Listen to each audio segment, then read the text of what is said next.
Today we have a special with Dr.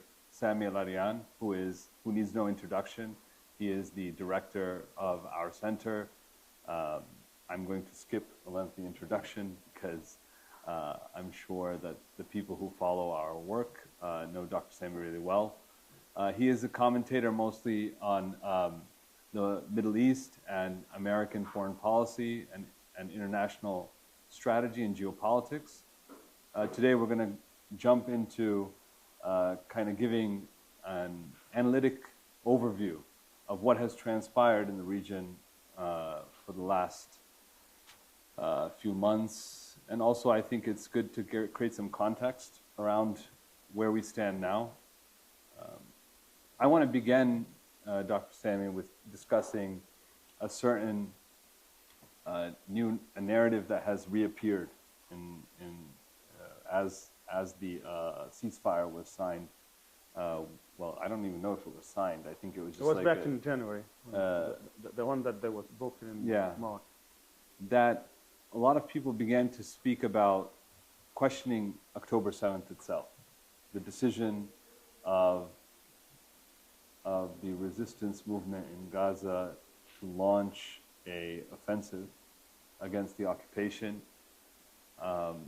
And some people have said that after what has transpired in the occupied territories and in Gaza, and then also the larger destabilization that has taken place in the region, that perhaps the resistance miscalculated its offensive on October 7th. How do we situate this, in the broader context of the Middle East? Thank you, Awais, and thank you everybody for being here today. I think it's very important to distinguish between two questions. The first question is whether or not the decision made on October 7th was rational, and the second, whether or not it was correct decision. I think these are two separate questions. Many people sometimes confuse the two.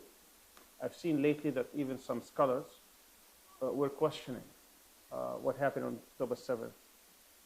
And I think the verdict on whether or not it was correct is premature, because these kind of questions would have to be answered when the war or the conflict is over, and you give it some time to see what is the long-term impact of that decision is. But the question of whether or not it was a rational decision, I think, deserves to be answered. I want to take you back to 15 days before October 7th actually took place, particularly on that date, September 22nd, 2023. That's the day when Benjamin Netanyahu stood up before the United Nations, and in his hand there was a map. And he drew a line that started from the Indian Ocean, going through the Arabian Sea, Persian Gulf, then to the United Arab Emirates, from there through Saudi Arabia and Jordan to the port of Haifa, and from there through the Mediterranean to Europe. It was dubbed the India, Middle East, Europe Economic Corridor, IMEC. And there was no Palestine in that map. The whole Palestine, the whole territory mandated, British mandated Palestine, was called Israel in that map. And he was touting and he was boasting that this is the map of the future of the Middle East, in which Israel would be basically the most important part that is connecting East and West. Israel is going to be the hegemon of the Middle East. That was the gist of what he was talking about. Meanwhile, we have the Palestinian situation in total chaos. If you look at Gaza, for example, since 2007, Gaza has been under siege, crippling siege, where nothing would go in and out without Israeli permission. So this whole notion that the Israelis gave Gaza independence or they gave them sovereignty is obviously a myth, is a lie, never happened. And even somebody like Sinwar, who became in charge of Gaza as the leader of Hamas since 2017, he tried everything, by the way, in order to break the siege. he called on the Palestinian Authority to come and take over Gaza. He said, I'll give the keys to Abu Mazen, come and rule it if you're able to break the siege.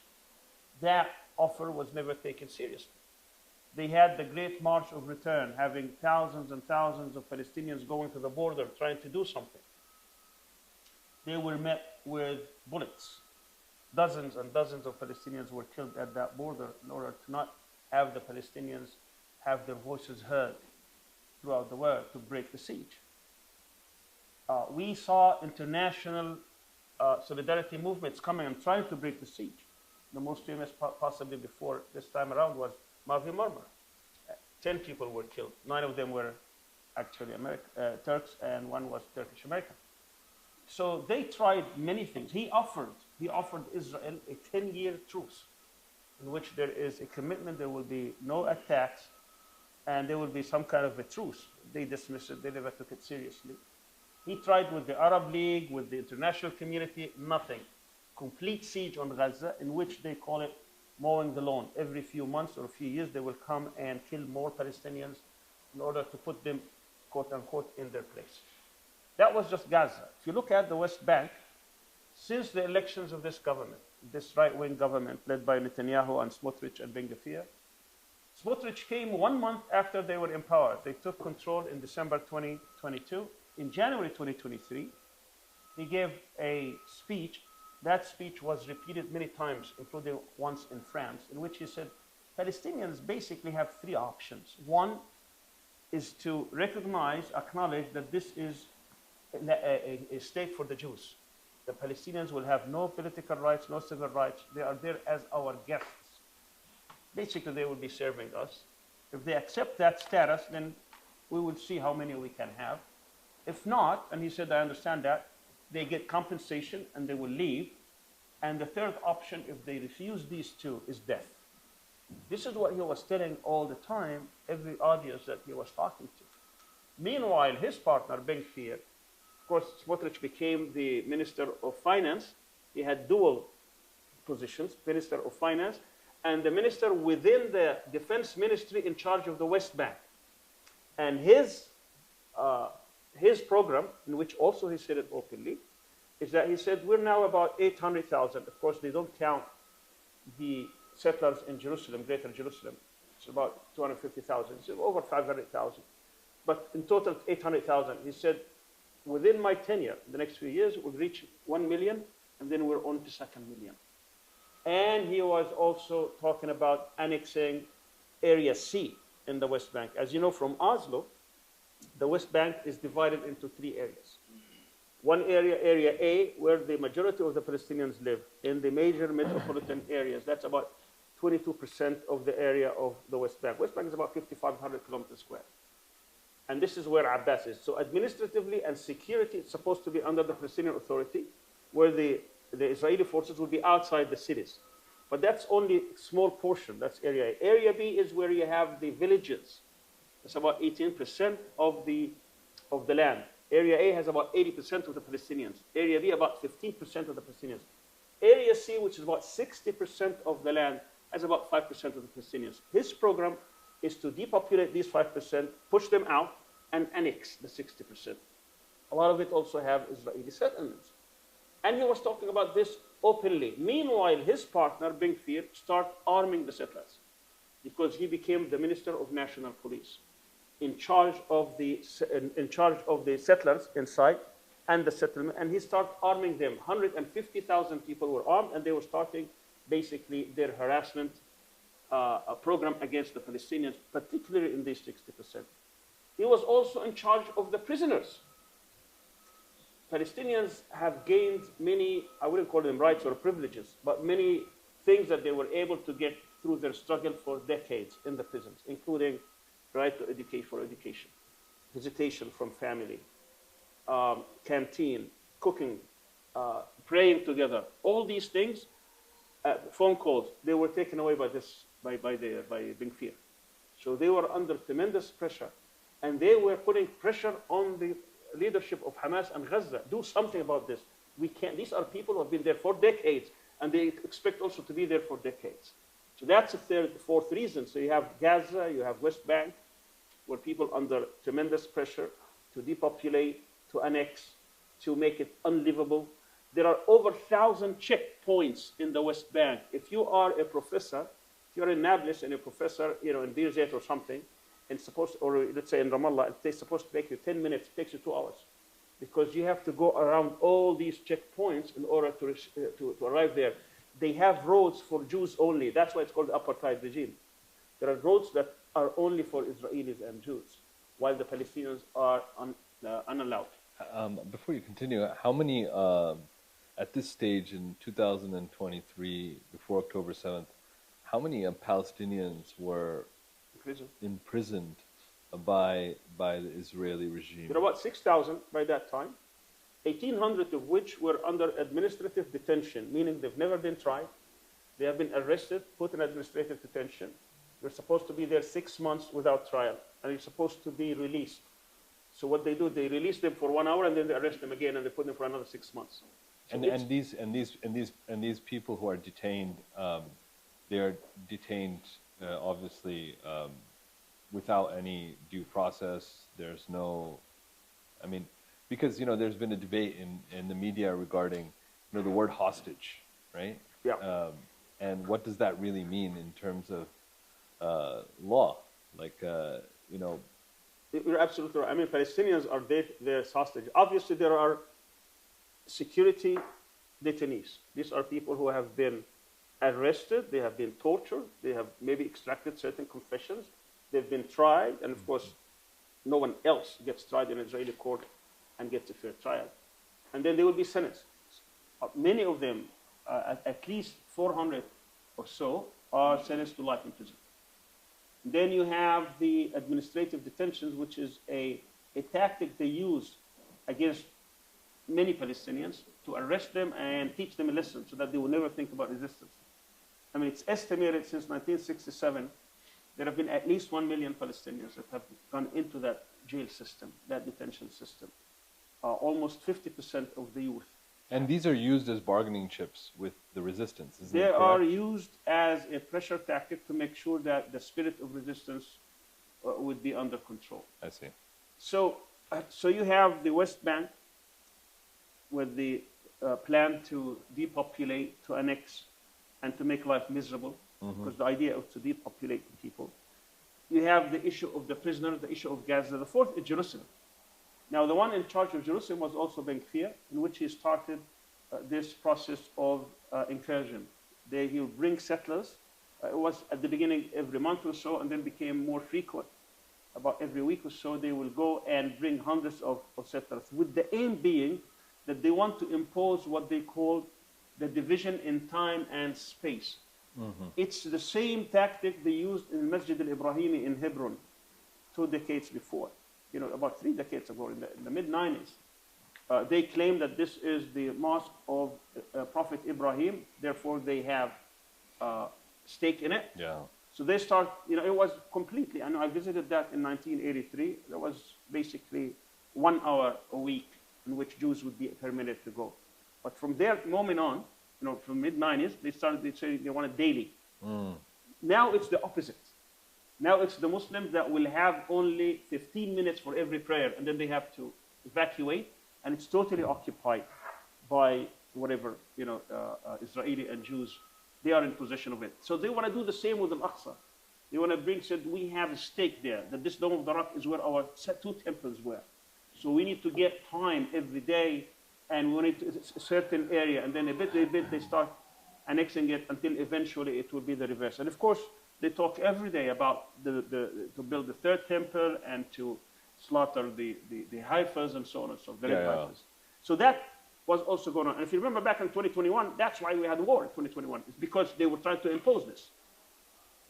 But perhaps the most important strategic one, the 5th reason, has to do with what was awaiting the region.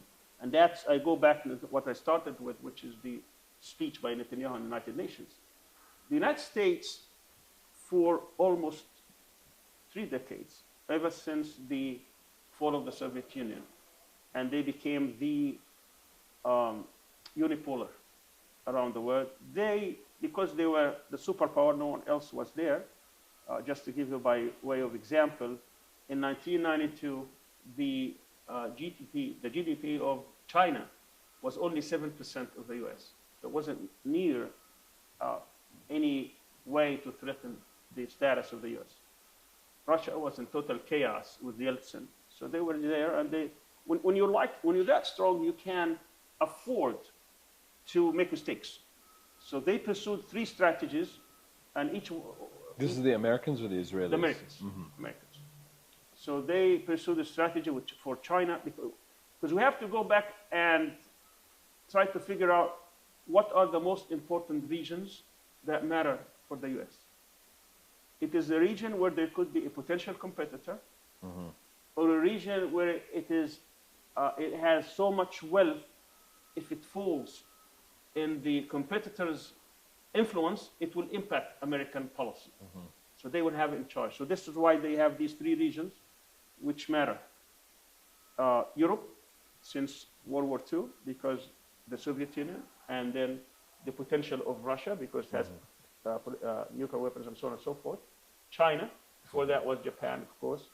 But China could also become a competitor. And the Middle East, or particularly the Persian Gulf, because this is where the oil is. And oil is the most important commodity. Since 1971, the dollar was tied to the petrodollar, mm-hmm. because they delinked the dollar from the gold. And therefore, they have to be in charge of this region, mm-hmm. in order to control the oil. So it will not be in anybody's hands. And they can control the wealth. So any excess wealth from the selling of this most important commodity in the world, it will be reinvested or re-given to the Americans, but also because of Israel since 1967. So that's roughly what it is. They pursued three strategies. All of them backfired. All of them failed. They pursued a strategy of integrating China into the World Trade System, particularly World Trade Organization, thinking that when China becomes rich, its political system will become a liberal or neoliberal one, and it becomes under the control of the US. They never contemplated that you can have an authoritarian system with a strong economy. That didn't. They only woke up to this fact too late in 2015, 2016, towards the end of Obama's second term, and that's when they started dealing with it. That they have to shift now to the east before even surpasses the U.S. They pursued a policy of the color revolutions in order to change all these regimes, integrate with NATO, eventually reaching Russia, hoping to get another color revolution. It becomes, and then they change the system. And of course, for many years, Russia was too weak, so they were expanding NATO, even though they promised Gorbachev that not 1 inch further than Germany. Of course, that was a lie. NATO was 16 members. It reached 28 by the time it was very clear to the Russians when they took a decision in 2008 that they want to integrate Ukraine and Georgia. And that's when Putin basically put his foot down, and they had the wars and warning and so on and so forth. They continued that until we reached 2022 with the Ukraine war. This was, as many experts, including Mearsheimer, would tell you that this was a war, or this was a confrontation that the West was seeking, was pushing.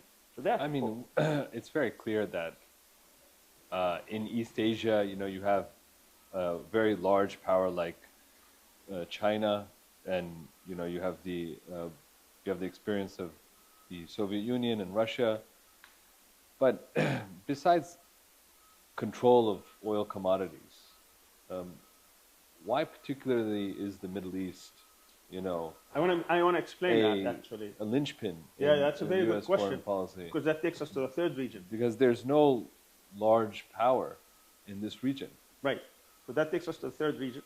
Yes, the first two, they have a potential China, potential Russia, so we need to control them. Why?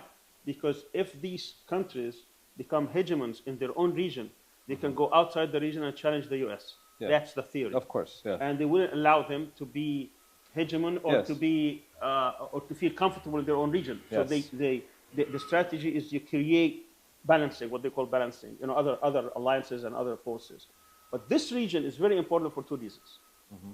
One is oil, because if they can control the oil, that means they can, and most of that oil goes to China. A lot of that oil goes to China.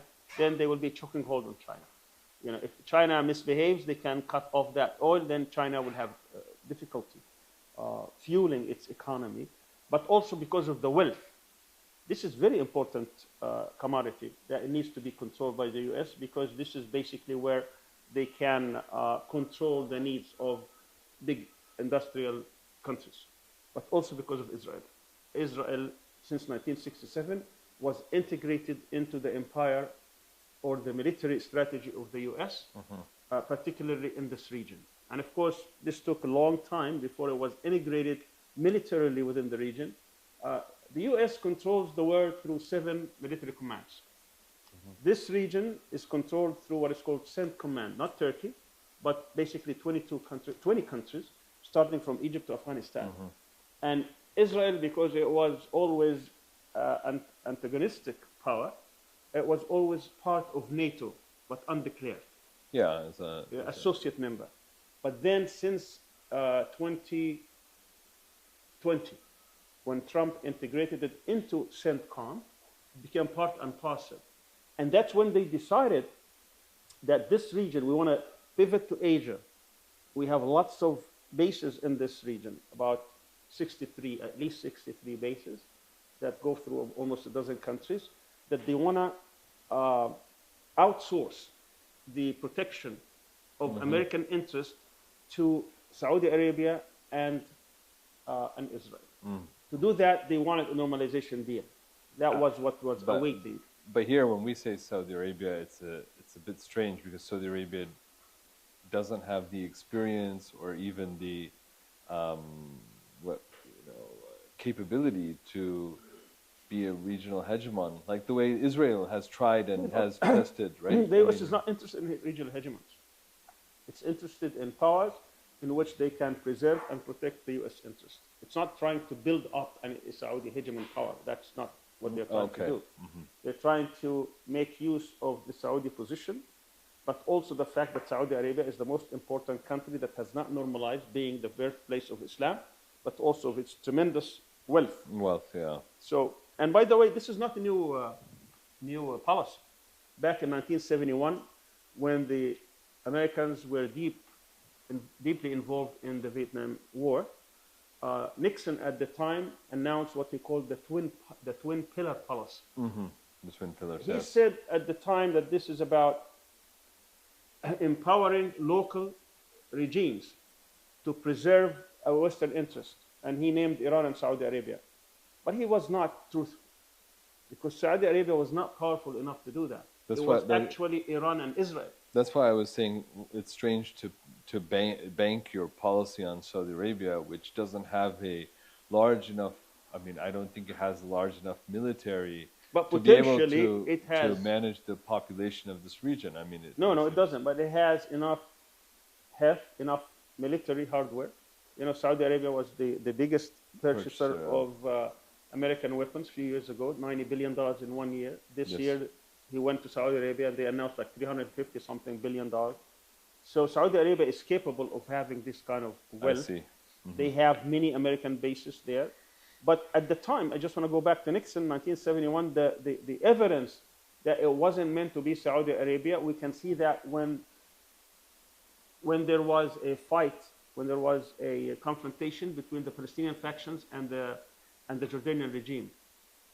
And Israel was afraid, and the Americans were afraid that the Palestinians may actually prevail.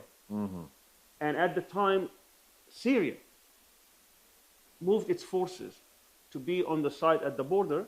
This is 71? This is 70. 70, this is September 70. They were there, and they were about to enter on the side of the Palestinians. So who deterred them? Was it Saudi Arabia? It was Israel. Israel said, if you cross the border, we'll bomb you. We'll strike at you. So they did it, the Syrians. So Israel came to protect the Jordanian... Of course. If it wasn't for the Israelis, the Jordanian regime would have collapsed. Absolutely. That tells you who had the military hardware and the military potential to deter or to at least preserve the U.S. or its allies. Safeguard these lines. Right. I just want to finish the first question, so very quickly. So now, China being a threat as a competitor, so the United States wanted to reposition itself in this region, and it wanted to again outsource this region to Saudi Arabia and Israel. And that's what, but this would have been at the expense of the Palestinians.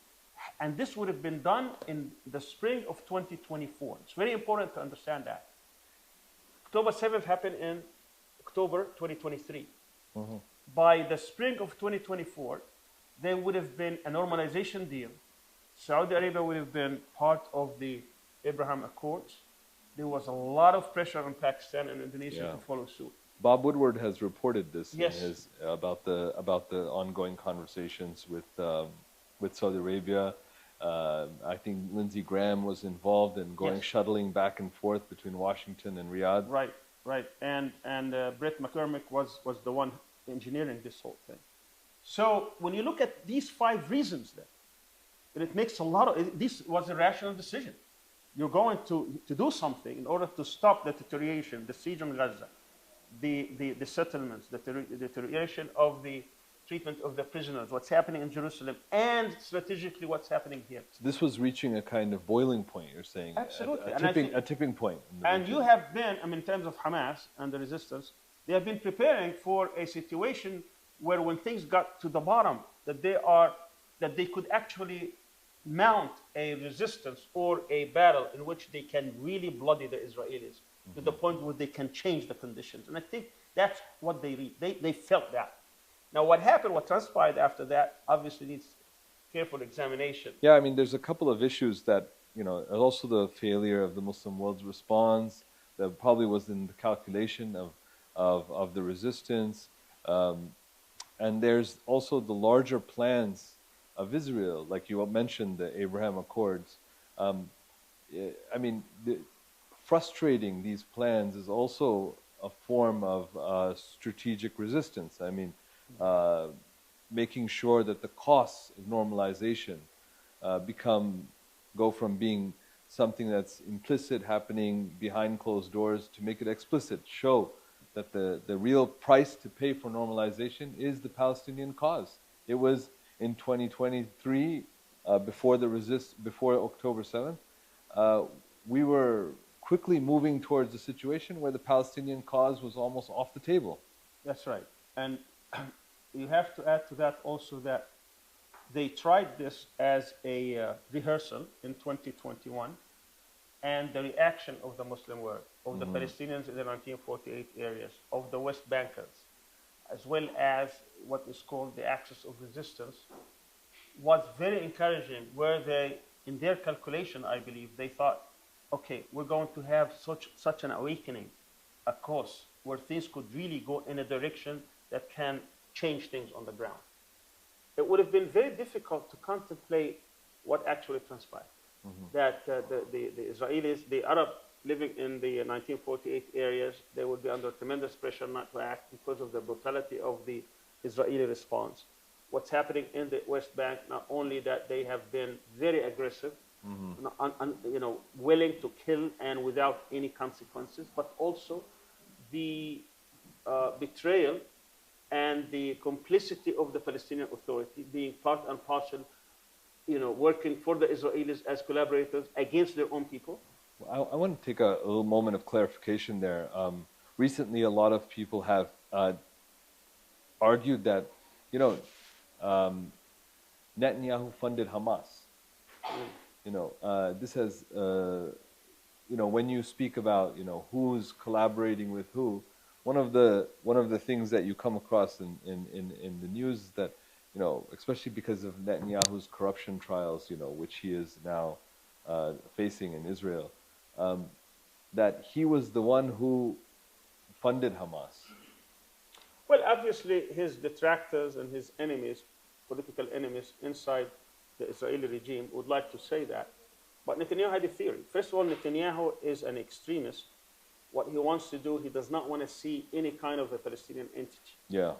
And he hates any kind of resistance, and he fights them, but he also does not want the Palestinian Authority. He wants collaborators. He doesn't want to see any kind of a Palestinian sovereignty, or even a Palestinian entity, even pseudo-sovereignty.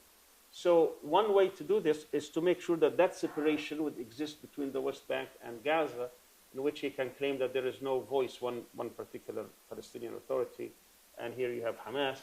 And of course, Hamas didn't come out of nowhere. It wasn't a brainchild of Netanyahu or no, anything like not that. at all. I mean, the resistance started in its current form started in the 80s. Yeah. Right after 1982 invasion, and then it accelerated after the first Intifada in '87 and came through different phases. And after the Palestinian Authority, which was the PLO at the time, and its different factions, including Fatah, became part of this political process called Oslo, which is extremely failed process. It became the Palestinian Islamic resistance movement, basically through Hamas and Palestinian Islamic Jihad, that became the face of resistance, because the other parties just took a back seat. I see. But of course, that failed very quickly because the Oslo did not bring Palestinians any kind of achievements, any kind of relief. But when you go back and try to examine this whole process of, did Netanyahu fund Hamas? Well, he didn't want the Palestinian Authority to be in control of Gaza. There was a pressure by the George W. Bush administration to have elections. Condoleezza Rice talks about that in her memoir with details, in which their polling, their expectation, their experts said that Fatah will win, and therefore they can impose their political settlement on the Palestinians. I see. They never contemplated that Hamas would win. They thought maybe between 30 and 40%. I remember that, yeah. And she actually, in her memoir, she was on the, she was working out, I think in the elliptical or something, and then she saw this and said, "That can't be right. That's not what we know." I mean, she immediately didn't believe what she was saying. And of course, once Hamas became the ruling party, that changed everything. That was an important. So I think the key thing is that they didn't really care about the Palestinian Authority or Hamas. They wanted it to be. They wanted the Palestinian resistance to be separated, to be fractured. Well, the Bush administration wanted the Abbas Palestinian Authority to be in charge of the whole thing and impose a political settlement on them. I see. Now Hamas won 2006. So between 2006 and 2007, they had their own prime minister and government. And of course, they were always pressuring Abbas to have a conflict with them because they didn't like that. So they tried to impose some conditions on Hamas, recognitions of Israel, giving up your arms and all that. They said no. Blair was going back and forth. So they tried to, and then when they tried to have a coup against Hamas, and there's a full story in the Vanity Fair. Those who are interested, they can read. And this was taken at the highest levels of the U.S. government, at the National Security Council. Really? Absolutely. The coup against Hamas in Gaza and not only that, was planned in D.C. In D.C., and it says, in that Vanity Fair article, which was not disputed, Bush is asking who will lead this. Then she mentions Mohammed Dahlan, and he does not recognize the name. And then when she starts describing him, he says, "Oh, he's our bitch." And that's the kind of language he was using. And then they decide to fund it with $30 million. Who pays for that? He said the Emiratis are willing to pay for that. I see. So they pay the that's why he went to the Emirates afterwards. I mean, the whole thing is the Vanity Fair article, as I said, with full details about that coup failed. So basically what Hamas, we have an Arab saying, it says, you have lunch with him before they have you for dinner. So that's what happened. The Hamas had them for lunch before they would have had Hamas. Because he kept saying, "I'm not ready, give me a few weeks." And they kept pushing him. But Hamas people knew, so they took over. And then they had the complete siege. That's when the siege started. Dr. Sami, I want to... But I want to just finish this thought very quickly. So about funding Hamas. So 2009, Netanyahu comes. He was not in government. 2009. So that's 2 years in. And he found this is an opportunity for him to deepen the schism, the separation. So it's not funding Hamas. It's taking advantage of the situation to make sure that Hamas will stay in power. That doesn't mean that he's funding them. Because this is a movement that came from the 80s. I mean, this is Of course. I mean, they killed most of... I mean, if you look at how many people they assassinated throughout the years, all the leaders of Hamas. In 2000, and with all governments. In 2004, even the founder, Ahmed Yassin, was assassinated. His replacement, Abdulaziz Rantisi, was assassinated. Back in '96, the one who's in charge of the military wing, was assassinated. So, I mean, all of them were. dozens and dozens of people. So the community is empowering them, Yes, of course But not. what happened in later years, they said they wanted to sustain Hamas without empowering it or lifting the siege. I see. So they had an agreement with Qatar. Qatar will pay about roughly to the tune, I think, of something, if I remember correctly, like $10 million a month or something like that.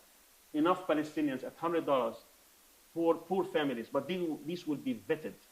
None of them will have any connection with Hamas, and Israel would approve them one by one. They will. So that meant you are infusing the Gaza economy with about $10 million. That will keep them afloat, but not enough. But Hamas and the resistance, they started a program of actually empowering themselves by having this tunnel cities, by getting the technology to manufacture their own weapons, because they know if they don't have that power, at one point they will be taken out. And that is also the spirit of resistance, right? Yes. To make sure that you are able to defend your population and try to do your best to try to protect the people that you are meant to serve. It shows the seriousness and commitment of the Hamas government for Right, the interests of the Palestinian people. Also takes us back to your question about how they were pursuing this. So after they were empowering themselves, and much of that empowerment, whether people like it or not, came through Iranian technology and Iranian know-how. Can you tell us more about that? I mean, how did the Iranians actually help Hamas? Since the 1979 revolution, Iran was very clear.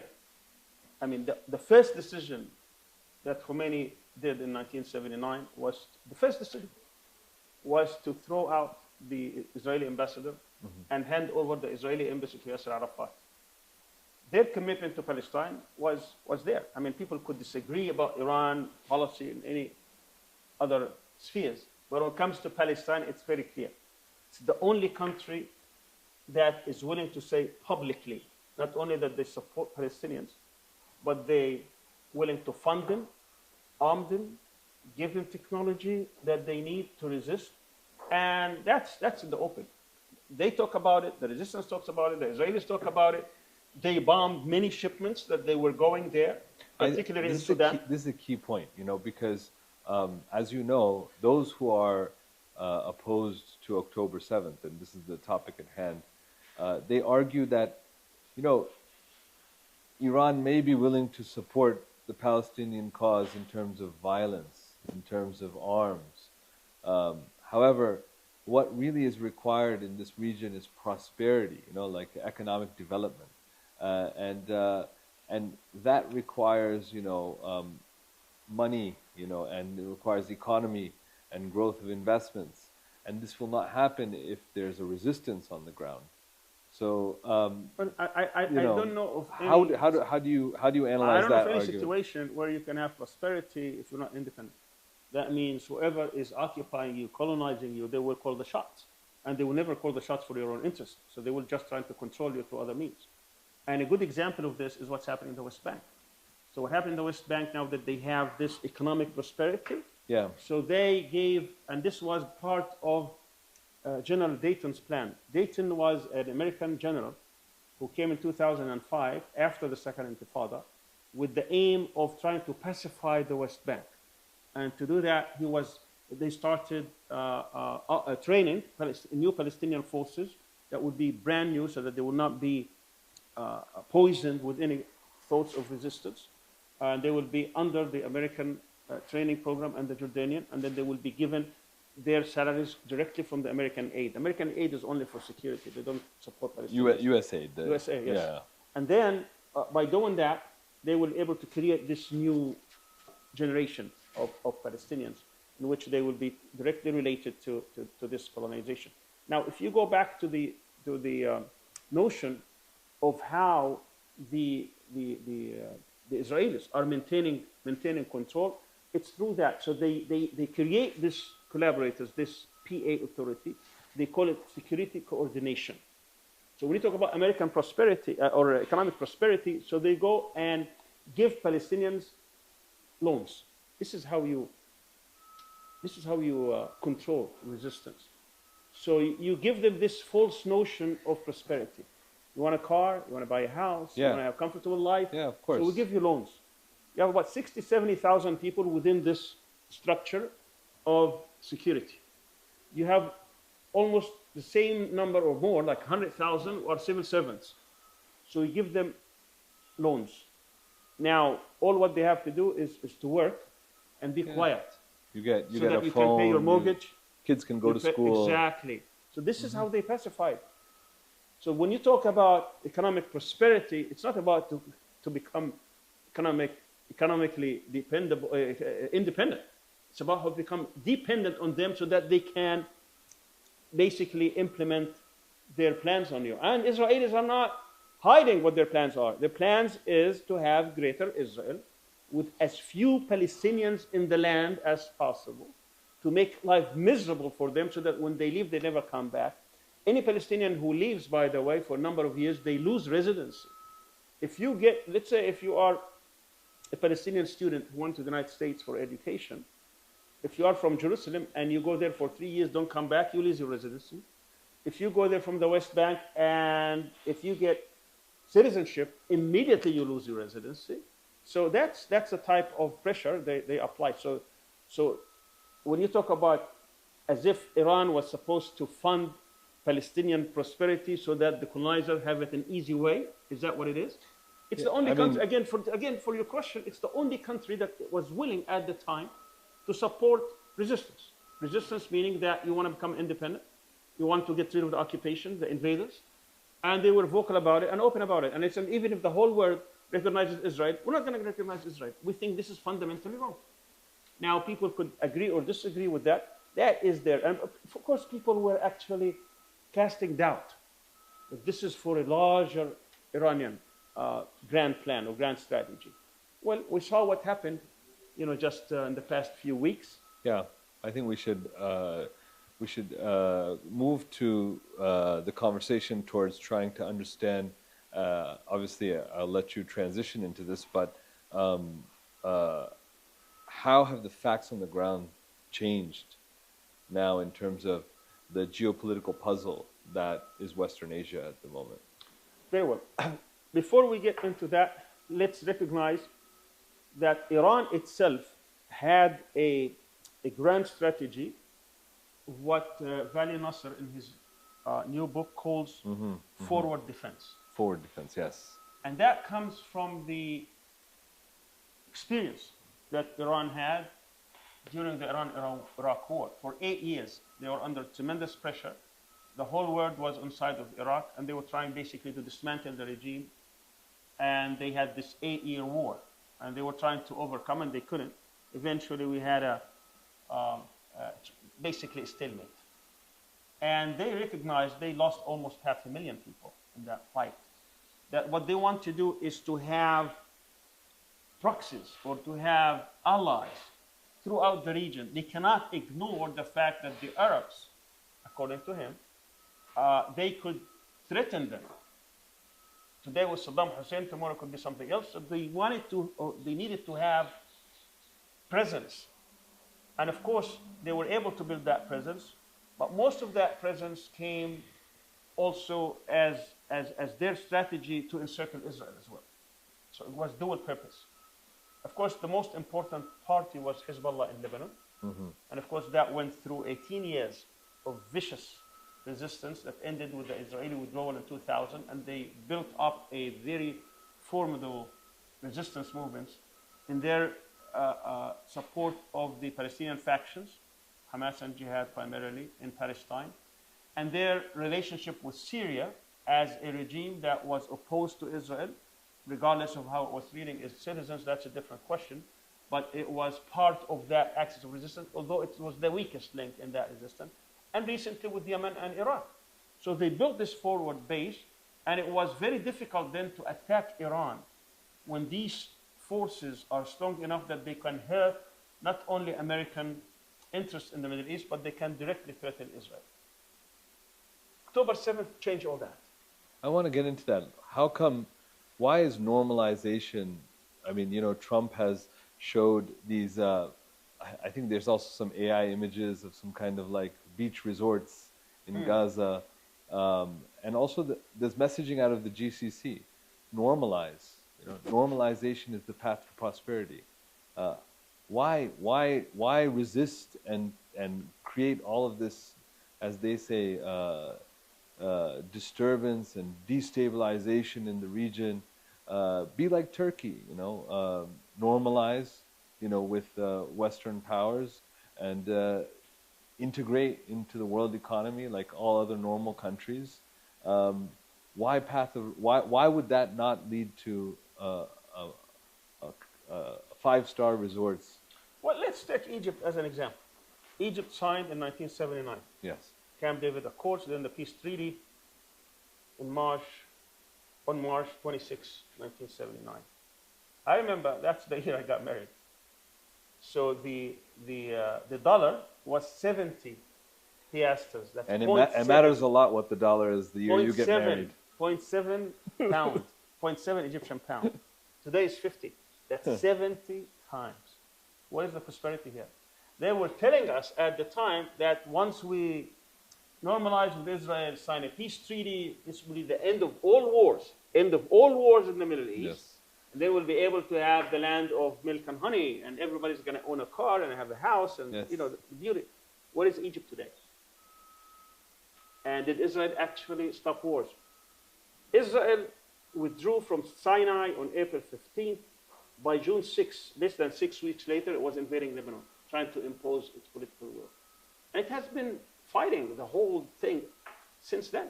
The whole point of the Camp David Accord was to take Egypt off that,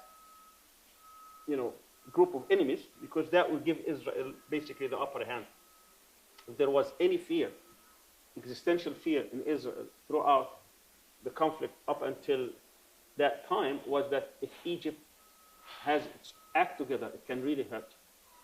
Today, Iran obviously is much stronger than Egypt ever was, but it is far, far, because it's thousands of kilometers away. But still, it can hurt Israel pretty badly. So they recognize this, and of course, anytime they look at, you talked about Israel, in Israel's military doctrine, it's very important for them that they are stronger than all their enemies combined, that they can hit all of them and can win a war. They can't afford to lose a war, and they can do that with the shortest time possible. Which is they call decisive action.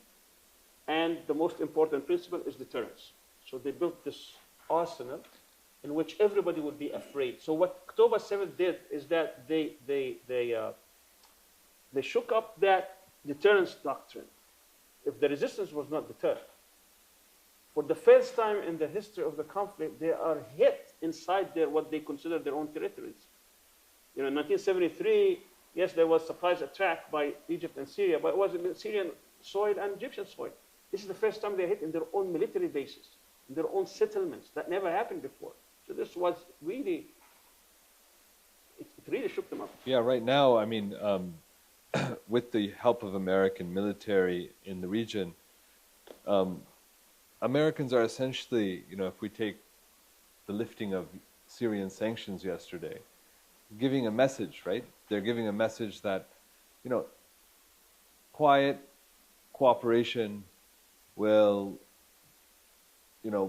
benefit yourself and your population. And the neck of resistance, they are, like you said, what happened on October 7th was an act of defiance against a siege. And it lifted the head of maybe a possibility of a different Middle East. But then, and I think that is more dangerous to both Israel and American security interests than what's actually happening. The fact that people see for the first time the vulnerability of all of these myths that have been put in people's heads, that perhaps we could have a future where the Palestinian people are free. Perhaps we could have a future where we have sovereign, independent Muslim states in the region. And this idea has to be subdued, pacified, eliminated from the options that people see in the future. And instead, weak, docile regimes that cooperate with both Israeli and American interests for the future of their children and their prosperity is what is that, am I hearing you correctly about that? That's actually what happened, is that October 7th actually shook up Israeli society. The whole notion of deterrence, which is one of the most important principles of their military doctrine, yes, has been undermined. So they needed to restore that. And to restore that, they embarked on genocide, which is very difficult to, because the history of genocide, yes, there was genocide in 1948. It stayed for a few months, where almost 80% of the Palestinians were expelled from the areas that they occupied in 1948. But there were no cameras. It happened, relatively quickly. And the Palestinians were not fighting back. There was no resistance. But there mostly it was mass expulsion. Expulsion, yeah. But here it's different. It's being broadcast live in a very small area, 365 kilometers square. Thousands of people being killed. With fortifications, with Yes. defenses. There's defense. There's an underground tunnel network. Yes. And tunnel But warfare. that's for fighters, but Palestinians are not protected. Of course, yes. 70% women and children. I'll tell you also a story that's very important for people to know. What happened October 7th is that in 1949, between January and July, there was a series of truce that was taking place between different countries. Started with Egypt in January 1949 and ended with Lebanon and Syria. And it ended with Syria in July 1949. The area of Gaza, in which there was a truce between the Egyptian side and the Israeli side, by January 1949, when they signed a truce, was 565 kilometers square. Today is 365. So what happened with these 200? What happened to them? So what happened is that the Palestinians who were expelled to Gaza population was about 150. There were about 300,000 who were refugees. Who came in from the surrounding region. My parents and grandparents were among these. So most of these Palestinians, at night, they will go to their villages, to their house, because they can walk. There are no fences, there are no fortifications. It was easy just to walk from there. You go to your own field, go to your own house. You can go, and in the middle you might see some Israelis, and you may fight them, you may kill them, you may injure them, you may take their cattle, you may do some form of resistance. So what do? The Israelis, the next day, they go and take revenge with the Egyptian army. And this became so intolerable that the governor of Gaza at the time was an Egyptian general, Egyptian officer, had an agreement with the Israelis. He made an agreement. Made an agreement in February 1950. It's called Al-Oja Agreement. This is actually registered in the United Nations with full maps, in which they made 200 kilometers as a buffer zone. Palestinians cannot go through that, so they have to stop there. So this would be an empty land until they figure out what they're going to do. A no man's land. What do the Israelis do? Just take it and annex it. Now it's interesting that this land, this 200 kilometers, is where the fight took place on October 7th. All the settlements, all the military bases, they were there on this part of land, what they call the periphery of Gaza.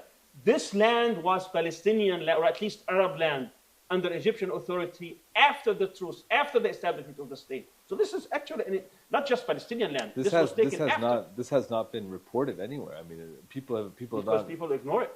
Yeah, because but you can go to United Nations website and put Al-Oja Agreement.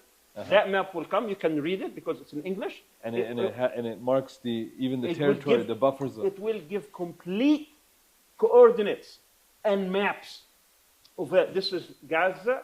This is buffer zone. This is Israel. And you could see it as a square. Wow. That square is where all the periphery of Gaza, yes, and that's where all the settlements that took place on October 7th. So even the Palestinians, if they think, okay, forget about the state. We're just trying to regain what we had there. They have every legitimate right. But this is the situation. I want to, because we're coming up against. I want to talk also maybe about the latest. Israeli plans. Yeah. Let's get there. And I also want to talk about other power's Maybe we can interests. get some people here. And we also want to keep some room for discussion. So, can we now? We've talked about October 7th and the background of October 7th, and also demystified some of the misinformation that has been spoken about in the coverage of these events.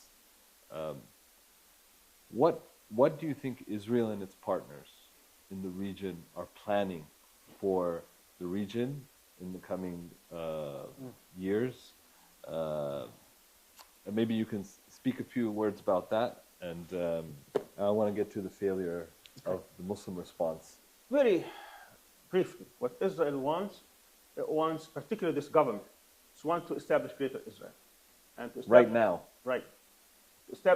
They think they have an opportunity, what they missed to do in 1948, which is to expel as many Palestinians from the mandated Palestine. Because today, Israel has a problem. That problem is they cannot establish Greater Israel while the number of Palestinians inside historical Palestine today is more than Israelis, is more than Jews. Today you have 7.2 million Palestinians versus 7.1 million Jews. So why not continue a slow strategy of settlement and expansion and, small They were cutting doing the that grass? until they found now a historic opportunity that... What makes it so historic now? Because they can get away with the genocide. I see. They can see now that they can kill with impunity. No one is doing anything about it. And also the greater weakness in the region. And if it succeeds in Gaza, then they can do it in the West Bank and get it over with. Particularly with this government. I'm not saying that every Israeli general or every Israeli politician is along with that, but those who are in charge of Israel today, they think this is an unbelievable opportunity that they shouldn't be missed, and they don't care about public opinion. Isn't the Iranian nuclear issue a distraction then for this? No, it's actually, for them, okay, let's get back a bit here. So if you are an Israeli and you want to become the hegemon in the region. Yeah. So you're looking at every other regime and they are submitting basically. They're willing to work with you. They're willing to say and acknowledge you're the hegemon, but you have to take care of our interests. You say, okay, I'll take care of your interests. But there is a problem. That problem is Iran, because Iran is not submitting, and its allies. Mm-hmm. So now you get this opportunity. You go through genocide. So you're gonna, I'm gonna pacify and neutralize and end Hamas, and Jihad, and Hezbollah, and eventually Ansarullah in Yemen, and Al-Hashd in Iraq. I'm going to change the regime in Syria, and then I'm going to go after Iran. This plan, by the way, was the same plan they had that Wesley Clark talked about in 2001. Yes. These 7 countries, but because they didn't succeed in Iraq, they couldn't move forward. It delayed the plan, yeah. So you go and commit genocide. The New Middle East or something, right? That's what it was called. Yeah. You commit genocide, then you go, obviously you've been preparing for with Hezbollah since 2006. So this is where they get their tactical advantage in terms of intelligence. They were able to go and really hurt Hezbollah, with their pager and their others. They didn't defeat Hezbollah, we should acknowledge that, but certainly there's a huge setback there. So they felt very good about that they were able, obviously, to destroy Gaza. So it serves 2 purposes, to pacify the resistance, but they haven't been able to declare total or absolute victory as they want, because they are still there. Resistance is still there. It's still standing up. Still they have their captives. It's fighting back. It's hurting their people. We can talk also about... And also the goals haven't been reached. We can talk about their strategic losses, which is very important, by the way, because we cannot look at, part of the cup that this is half empty. There is huge strategic losses that Israel has suffered from that. We could have waited dozens of years or paid millions of dollars and not achieved on all spheres. Yeah. We can talk about that too. This is very important because what's happening in the West today, and the West is a great source of strength. The whole narrative of Israel has been devastated. Has been shattered. Yes, completely. So going back now to the issue of the achievement of the resistance itself inside, and their attempt to devastate the resistance movements, Hezbollah and Iran. So Iran became as the latest power if they get rid of it, then they have complete hegemony. They can be the hegemon. There is no one else. And you have to understand that the Israeli military doctrine has changed. In the past, they were looking at intentions. So they have these intelligence services in which, okay, you may have some capabilities, but as long as you are with us, you are working with us. Yeah. You don't have an intention to harm. Now they go after capabilities. They want to eliminate capabilities. Absolutely. So had Iran been defeated, they would have gone after Turkey, Egypt, even if they are not in state of hostilities. Because they have potential. They have the capabilities, and Pakistan too. So Iran became very key in alluring, this, target if we can get it. And they have been preparing against Iran also in terms of intelligence. What happened on June 13th was not trying to hurt the nuclear facilities or the nuclear capabilities of Iran. It was a full-fledged attack for regime change. They were after the leadership, political and military leadership, and it was staged from inside Iran. They have been preparing for this moment along with the Americans and Europeans for many, many years. They've been training for this. They have trained many Iranian dissidents as well as other agents inside Iran. That failed. That's what's not being reported. And it's a big loss because you could imagine how much intelligence was used in trying to execute a plan of regime change. This was probably, in their estimation, going to be successful, and the fact that it wasn't successful means that now they have to build up a whole new network of informants, a whole new network. That sets them back many, many years. They have caught hundreds and hundreds of agents and of collaborators inside the country. But that's when they changed plans to make it about nuclear. Obviously, they don't want Iran to possess nuclear power. But the whole thing was regime change, because if you are able to change the regime in Iran, then everything else will fall. You will not have any kind of nuclear power. You're not going to have any kind of missile program. But what happened is the Iranians, throughout this time, they were preparing for this moment as well. So they developed maybe one of the most sophisticated missile program in the world. Yeah, we saw supersonic, and the damage that they inflicted on Israel is unbelievable. For the first time in the history of the conflict, in 77 years, you're able to hit deep into Israel. That never happened before. Only once, during the 1991 Gulf War, when Saddam hit them with 39 Scud missiles, which were very, very primitive, didn't do much damage. But here you have very sophisticated missiles that was controlled and accurate, with pinpoint accuracy to most devastating targets, including military intelligence, military bases, industry, refineries, ports, labs. The most sophisticated lab, which goes on since the 1940s. It's called the Weizmann Scientific Lab. Completely devastated. I mean, one of the researchers said, I lost 40 years of research. They never contemplated that they can be. The military headquarters, Air Force bases, the Defense Ministry, the intelligence headquarters, all of them were hit. Now, you have to understand the sophistication of this. When a missile leaves Iran, their first line of defense is the American bases in Iraq. They have dozens of them. They will come missiles and interceptions. If they pass that, or if they come through a different coordinate, the ones in the Emirates will start, including French technicians and French pilots. If that passes, the next one would be the Jordanian airspace, in which Jordanian and British, they will be there trying to intercept these. Now, if they go a supersonic up to 2,000 kilometers in space, then they have the THAAD system, the American THAAD system, which can get them at that height. If they don't get them and they come to about 1,500, 1,400 kilometers, then they have the Arrow 2 system, then the Arrow 3 system. And then if you get very close, within 40 to 70 kilometers, you have the Iron Dome. And if you escape all this and still hit, that tells you what kind of superior technology you have. That's what they did not contemplate or think that they may have.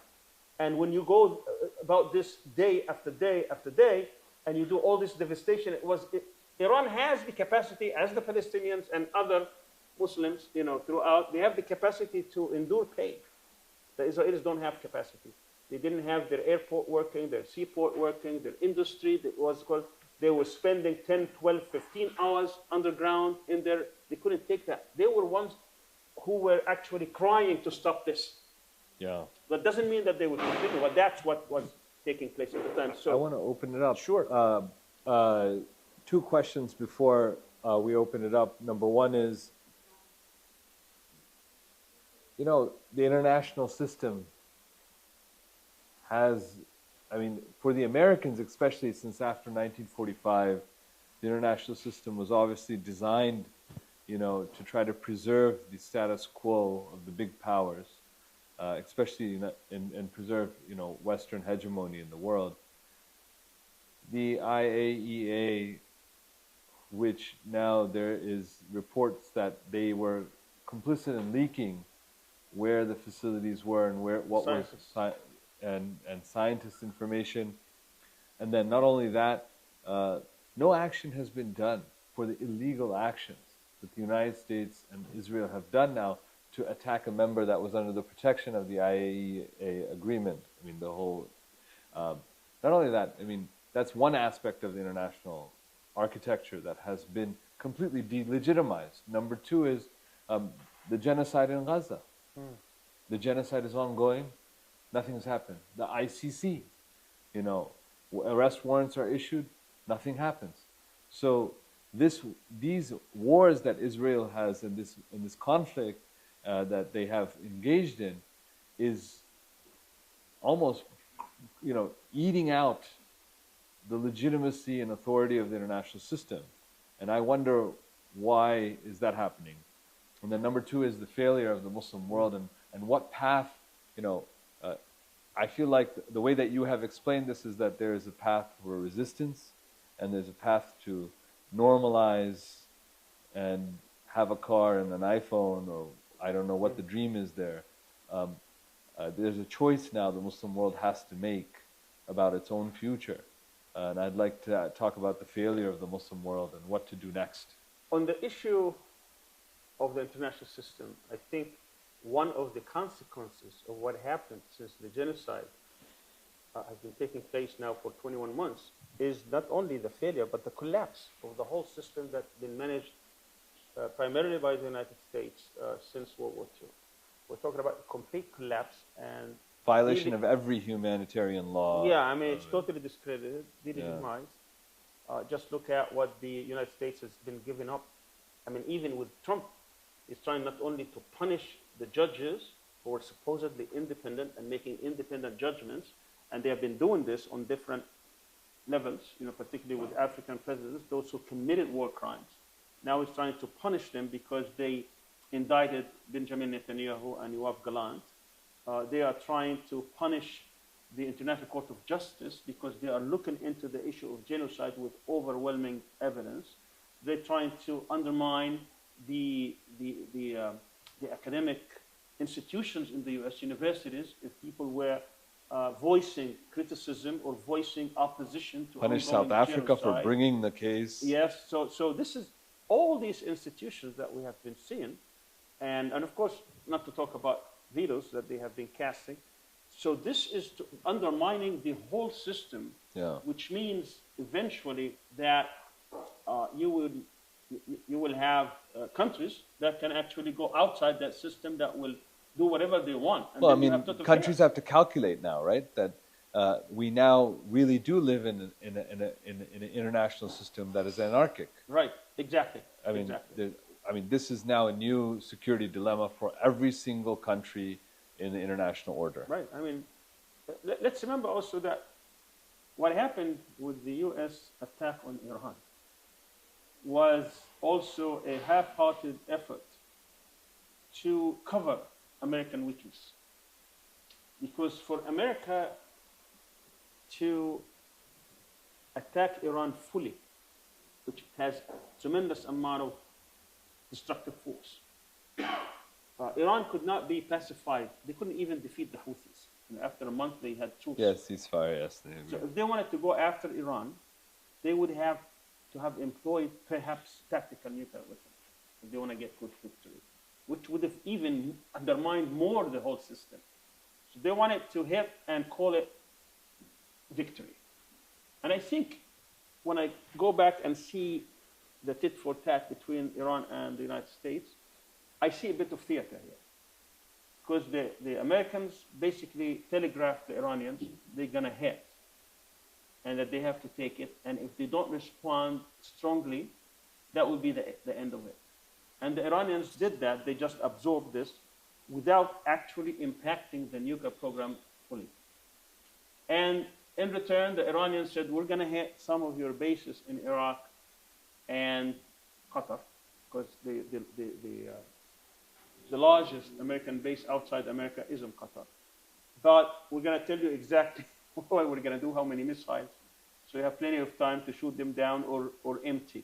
So basically, it was a calculated thing between both sides, which basically says Trump can tell his donors and his Zionist supporters, I did something, and I finished the program, which he didn't. Which didn't, yeah. And the Iranians can say, we have the capability of hurt you, but we don't want confrontation. Specialists are saying that it's only set back by months. I mean, who knows? I mean, no one really knows, because no one went there and to examine whether the centrifuges have been hit or what, who knows. But the point here is that exposed the Israeli plan and made it now they have to make a decision about whether they're going to continue their confrontation with Iran, in which there will be more devastating blows and missiles, because I don't think they can drag the U.S. in a war. I think Trump did it and called it quits, and that means the United States now has realized that the limitations of their ability to stop Iran. That by itself gives us more into the future. That the future is not Israeli hegemony. So your question about the Muslim world and the Arab world is very pointed here. The Arab world and the Muslim world met twice before the latest meeting in Istanbul here. November 11th, 2023. A year later, November 11th, 2024. 57 countries. In both cases, they had one resolution. They couldn't agree on anything else, which is to allow massive aid into the Palestinians, not allow them to starve, not allow them to suffer. In both cases, they failed to implement that resolution. Thousands of trucks are outside, and they are unable to bring in one bottle of water to a thirsty child without Netanyahu saying so. That weakness is what invites and what makes the Israeli behavior arrogant in a way that they can impose their will. That makes genocide possible. That's what makes genocide possible, exactly. That's what makes it, makes them able to impose, they think, impose their will, and actually invites them to do more and more and more. Now, are the Muslim countries and Arab countries capable? Absolutely, they are capable. Just think about this. 2 months ago, less than 2 months ago, Trump came here. He was given trillions of dollars without any conditions from a handful of countries. Do you think had they said that these are our conditions to deliver on this, would have made? Yes, he would have, because he's transactional president. But they didn't use that. Yeah, but that means that you would have a spirit of resistance. I mean, to use or decency, just not allowing genocide to take place. You don't even have to resist. Just saying this is too much for our people. You know, our people are not taking it anymore. We can't have any kind of a peaceful coexistence with such savages that they are killing people, children and women and babies, and starving them. I mean, we went from just genocide into genocide and starvation. Hundreds of people. And then they come and say, we're going to give them aid. And then bring them aid. And then they bomb them while receiving the aid. I mean, there isn't a single war crime that hasn't been done, you know, in this. So this is what she has now. But your final point about the future, and maybe we can end here, is where does this lead us? And I think after we saw what we saw, after we witnessed what we've witnessed, after we experienced what we've experienced, I think people should know now that Zionism has been exposed as a movement as a regime that is unwilling to actually coexist with any other people inside Palestine or any other power in the region, because they will all have to submit to this ideology. And if this idea was in doubt before, I think it should be very clear now. What they're doing in Lebanon, what they're doing in Syria, what they're doing in Palestine, certainly, what they're doing in Iran, they are willing to use whatever at their disposal to devastate the whole region, blow it up, wreck it. Their idea, their plan, is to divide Syria in four, to break up the country. They want to break up Iraq, break up Syria, break up Iran. By the way, the idea in Iran was to break it up along ethnic lines. They wanted, they want to empower different. Iran is made of 18 different ethnicities. They want to break it up. They broke up Sudan and still doing that. They have a hand in what's happening in Libya. The whole point is to break up this whole region. That's what Israel is working on. So the only solution towards that actually is to dismantle these Zionist structures. We're not talking about elimination of Jews or any of that nonsense. That's not what this is about. This is about a regime, this is about an ideology that is racist, supremacist, aggressive, colonial settler that's trying to impose its will through all aggressive means to do this to the region. And therefore, we need to rethink this. This is not a Palestinian problem. See, I just want to tell you that back in 1937, Ben Gurion was having a visit in New York. And he was talking to Jewish leaders, and he was trying to convert them to Zionism. This document has been released recently, in which he says the success of Zionism is when we turn the Jewish question or the Jewish problem into an Arab problem. So it's no longer the world is seeing this as a Jewish problem. It's a Palestinian problem that needs to be solved. Not that the world had a Jewish problem because of Europe, of its racism and persecution of Jews. So this is what he considered as the success of Zionism. Wow. So we should not look at this as a Palestinian problem. We should look at this as an Israeli Zionist problem that the whole world must get to resolve. And that's why everybody needs to get involved in this. It's as a problem for the Lebanese, for the Syrian, for the Jordanian, for the Saudi, for the Pakistani, for the Iranian, for the Egyptian, for the Turkish, for everyone in the world.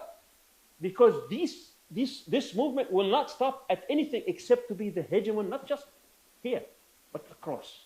And that's how it should be. So to do that, then, the goal should be to dismantle racist, supremacist, Zionist structures. That's when we can really have a peaceful coexistence among all the peoples in the region. And that's what everybody needs to do. And to do that, we have to understand and study the sources of strength and then try to deal with them as they are. So that is not a military problem. Yes, they use military means in order to pacify, neutralize, and kill whatever they want to use. But it is much more than that, because Zionist influence is becoming now a phenomenon. But now people are waking up. I mean, look what's happening today in the United States. It's a huge difference, and that's because of October 7th. Their narrative who believes the Zionist narrative now? Who believes that when you criticize Israel, this is anti-Semitic? Who subscribes to the idea that because of what happened to the Jews during Nazism, that they have rights in Palestine? Now the Palestinian narrative is the one that is being more accepted. In the latest poll in the United States, 56% of Americans today are sympathetic with the Palestinians, only 18% with Israelis. That never happened before. This is because of October 7th. So it's not just that we're saying these sacrifices of the Palestinians are not going in vain. For the first time, you have International Court of Justice that's going to rule that what's happening in Gaza is genocide because of Zionism, because of Israel. We have indictments. We have arrest warrants that's going against the Prime Minister of Israel. So whatever the Trump administration and others trying to do, this is not going to change these facts.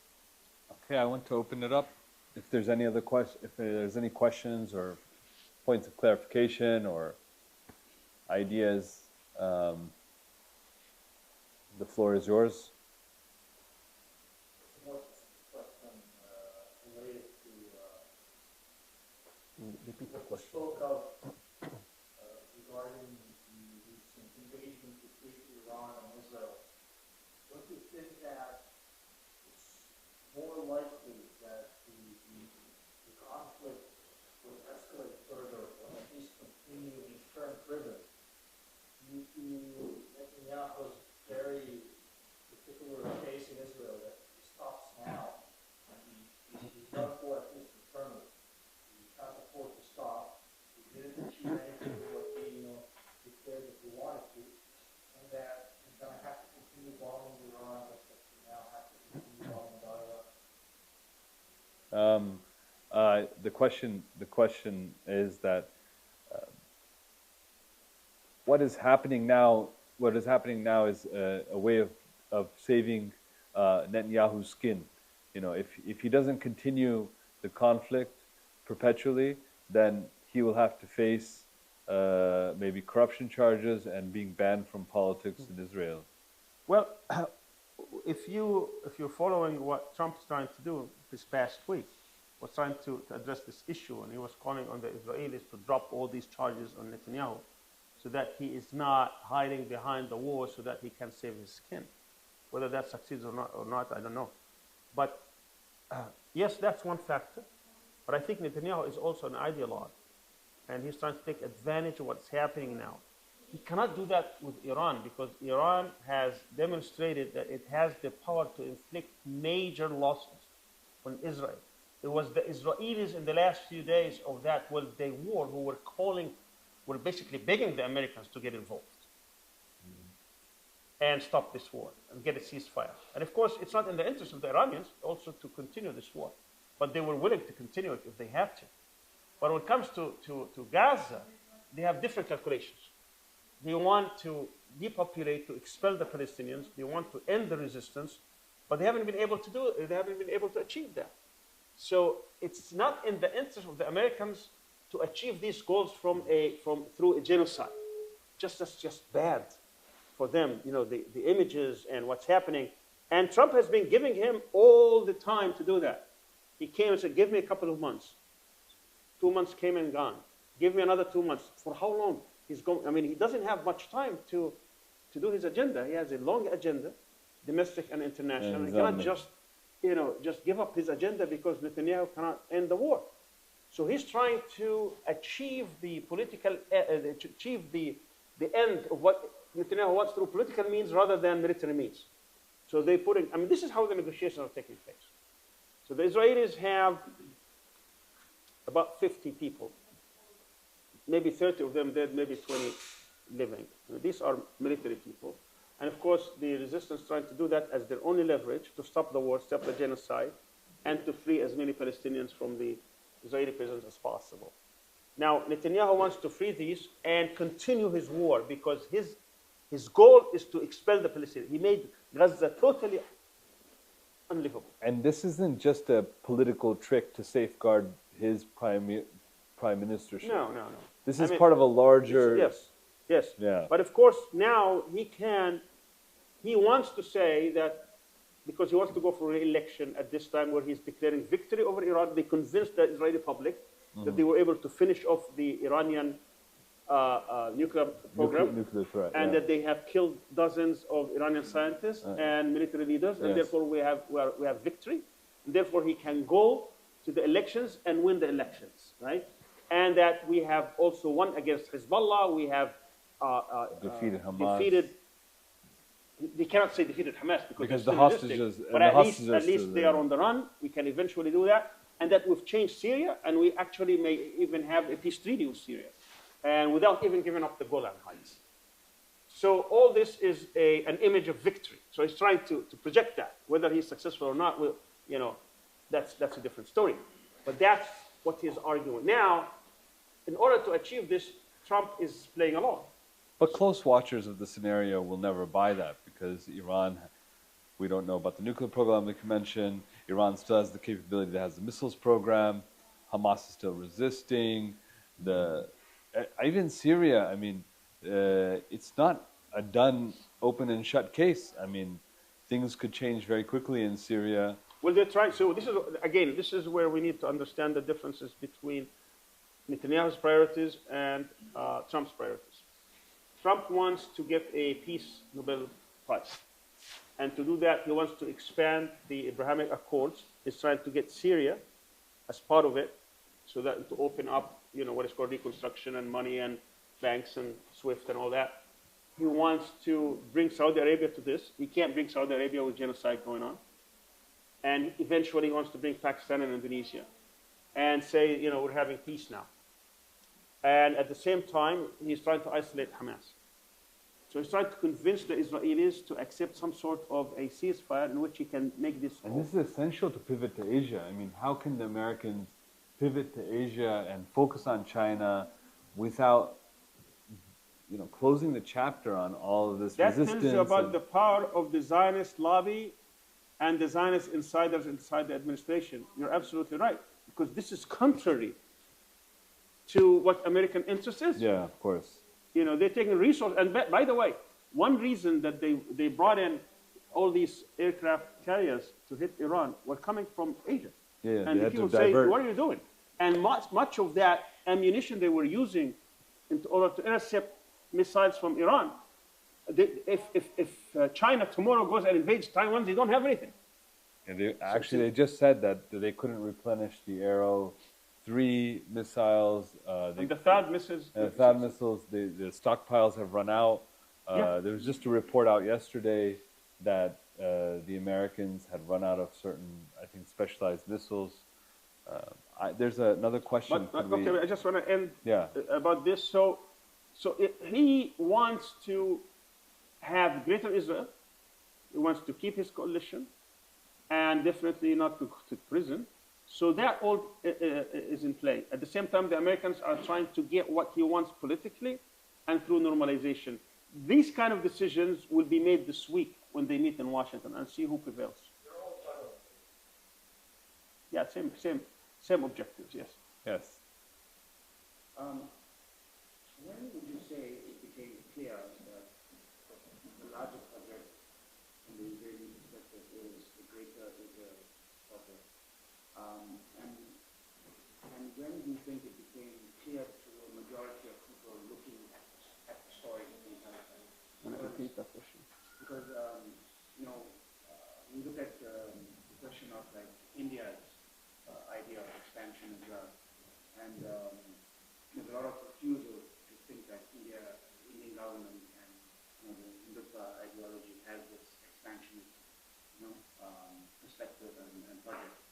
And so the way Israel, marketed itself, especially in the beginning, to other countries around the world, talking about the kibbutzes and the socialism and all of that stuff, it kind of concealed that aspect of their Zionism.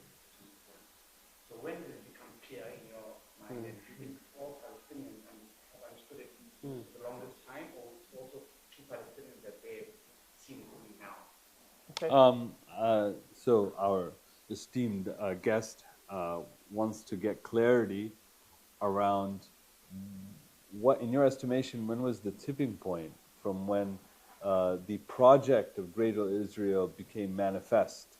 Because at some point, this was concealed as a strategy, and then at some point it became obvious. So, given the fact that there's other theaters in which expansionist policies of the same kind, that means land settlement and occupation is happening, maybe this could be a lesson for others to pay close attention to. I think the project of Greater Israel was always there. It was never left behind since Ben Gurion, since the establishment of the state.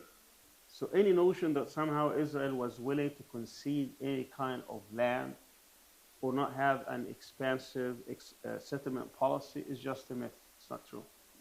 You go back and examine all the policies, particularly after 1967, the first settlement took place shortly after 1967 war inside the West Bank.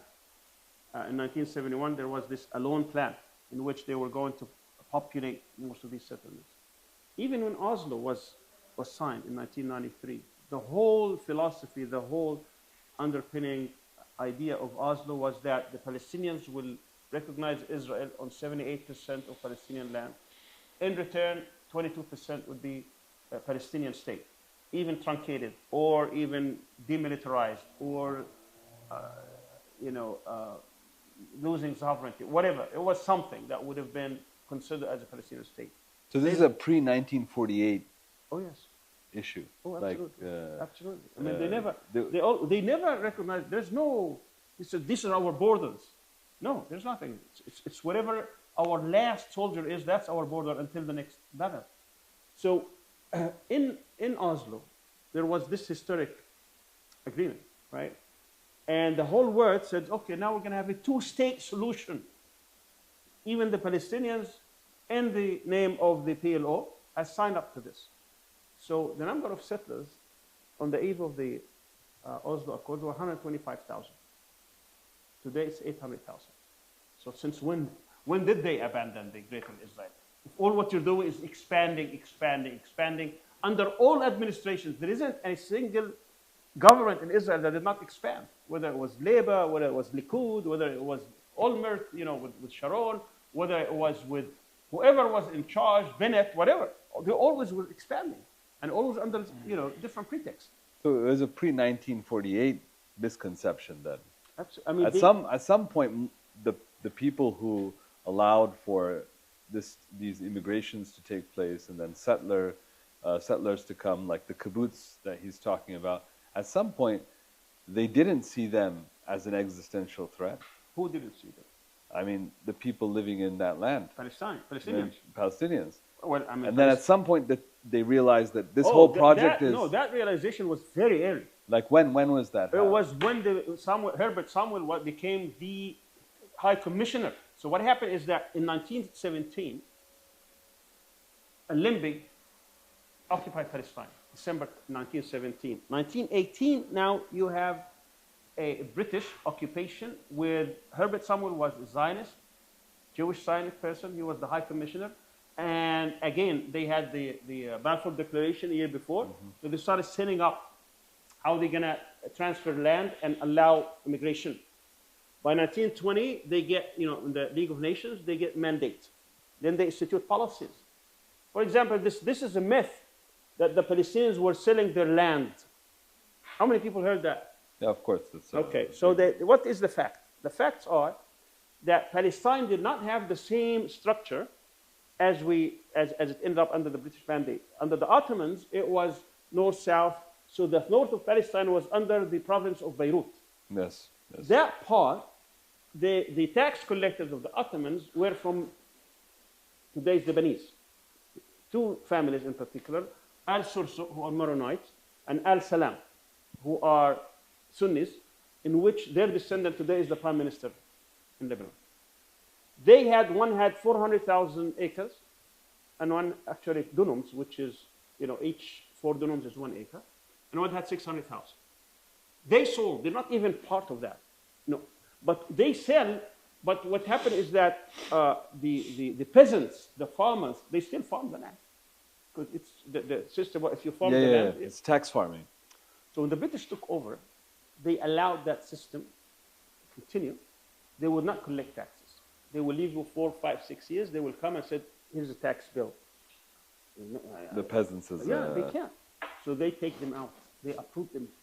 And they give them to the... So you will have British soldiers. No, you have Palestinian soldiers working for the British trying to approve these. And if they cannot, they have behind them British soldiers. And behind them, the Jewish agency with their tractors, paying the tax bill and take over the land. They get gifts and grants from the British. And few that sold. This whole structure, in 30 years, from 1918 until 1948, the total land under the possession of the Jewish agency was 6.5%, according to the United Nations when they sent surveys. So even with all of that, they only got 6.5%. So when they took over in May 1948, when they started their expansion, all what they controlled was 6.5%. By the end of the war, it became 55%. By the start of the war, 55%, because this is what they were aiming at. By the summer of 1949, it was 78%. By 1967, 100%. So So very rapidly they Yeah, of course. land was They were lost. preparing for this day. Yeah. They were having, they had, see, this is, we defeated 7 Arab armies. So that's very scary. So if we're in a situation where settlers come in and they only get less than 5% of the land, Yeah. as long as this intention and this planning is there and there's coordination, almost overnight, If you have things that, could of course. things could go from 5%, 0 to 100. 0 to 100. Yes, yeah. absolutely. And that's what they have, the intention. I mean, Yeah. now we have all these details. You can read Ilan Pape's books, like The Ethnic Cleansing of Palestine. He talks about this, Plan Dalit, which means Plan D. Plan. Dalit. Dalit is, in Hebrew, is D in English. Uh-huh. Okay, Plan Dalit is Plan D. Plan D. They have A, B, C, D. D is to depopulate the Palestinians from their villages by committing massacres, by committing all kinds of things in order to take over the land. And that's exactly what they were doing. 80% of the Palestinians in the 78% land that they occupied in 1948 were expelled. 80%, that's, I mean, just imagine if you have a country where 80% of the people are expelled in a matter of months. I mean, that's why it's called the Nakba. Okay. So from that moment on, they had this all along.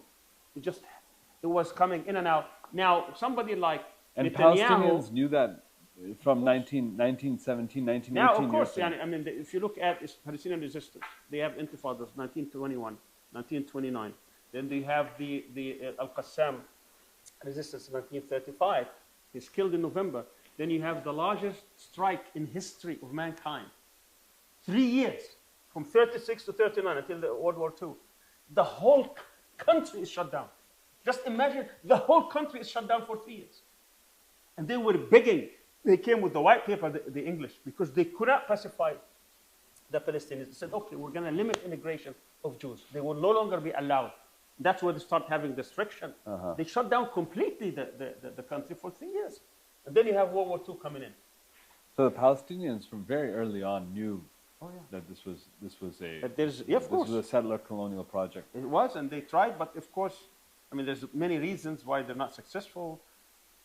Because the other ones, they came with a military plan. These are able-bodied, who are trained. And then during World War II, they have the Jewish Legion. And they were trained and they had arms. So they have 60,000 soldiers in May 1948 when they started expanding. So we defeated 7 Arab armies. The whole Arab armies, all 7 of them, did not exceed 30,000. And some of them were ragtag. 12,000 came from Egypt. Didn't even come to 30,000. And who was leading the Jordanian army? British. So a British general. Okay. We have to end. I mean, Globe Basher.